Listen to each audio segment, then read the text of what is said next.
পঞ্চায়েত নির্বাচন এবং সেই নির্বাচনকে পাখির চোখ করে বিজেপি প্রার্থীদের সমর্থনে পূর্ব মেদিনীপুর জেলার নন্দীগ্রামের রেয়াপাড়াতে প্রার্থী সভা করলেন বিরোধী দলনেতা শুভেন্দু অধিকারী। রেয়াপাড়ার সেই সভা থেকে শুভেন্দু বলেন, বিজেপি রাজ্যে ক্ষমতায় আসলে 500 নয় 2000 টাকা করে মায়েরা পাবেন।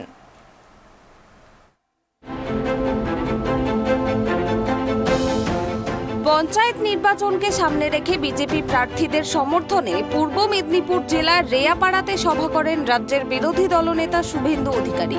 সেই সভা থেকে তিনি রাজ্যের শাসক দলকে এক হাত নেন। তিনি আরও বলেন, ভোটের দিন নন্দীগ্রামে থাকবো, ভোট দেব, রাত জাগবো, নিজেরা সিসিটিভি লাগাবো, গণনার দিনও সুরক্ষা দেব। তিনি জানিয়েছেন, বিজেপি প্রার্থী ও নেতাকর্মীদের পুলিশ কিছু করলে 2007-এ যা দেখেছিলেন তার থেকেও বেশি কিছু দেখবেন। বিরোধী দলনেতা আরও বলেন, মমতা হেরে বাড়ি গেছে, আপনারাই জিতবেন, এরা এপাং ওপাং ঝপাং হবে। পুলিশকেও এক হাত নিতে ছাড়েননি এদিন শুভেন্দু অধিকারী।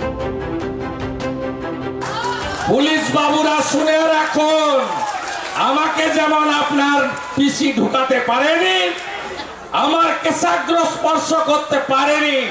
নন্দীগ্রামে বিজেপি প্রার্থী এবং একজন কার্যকর্তাকে যদি হয়রানি করা হয়, মিথ্যা মামলা করা হয়, তাহলে 2007-এ যা দেখেছিলেন তার থেকেও বড় কিছু দেখবেন। তার জন্য প্রস্তুত থাকতে হবে।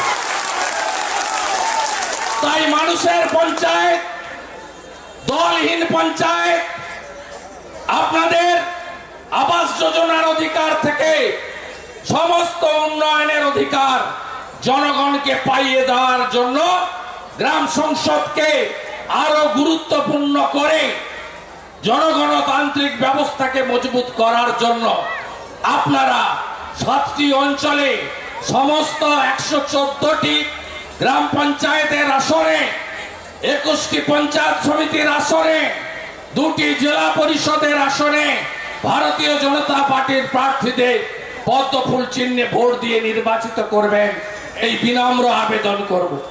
আমার মাতৃমণ্ডলী এসএইচজি গ্রুপের যে অর্থ পান, এই অর্থ ভারত সরকারের মন্ত্রীর নাম শ্রীমতী স্মৃতি ইরানি মহোদয়া। একটাও এসএইচজি গ্রুপ যাকে ইচ্ছা তাকে ভোট দেবেন। এদিনের সভা থেকে শুভেন্দু অধিকারী বলেন, ভাইপোর সঙ্গে মিছিলে হাঁটা পুলিশ সুপারের নামে হাইকোর্টে কেস করব। একে দিয়ে কি করে ভোট করানো যায়?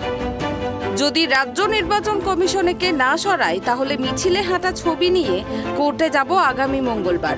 তবে এখন দেখার, পুলিশ সুপারের বিরুদ্ধে রাজ্যের বিরোধী দলনেতা হাইকোর্টে কি পদক্ষেপ নেয়। এখন সেদিকেই তাকিয়ে সবাই। Bureau report, tribe TV.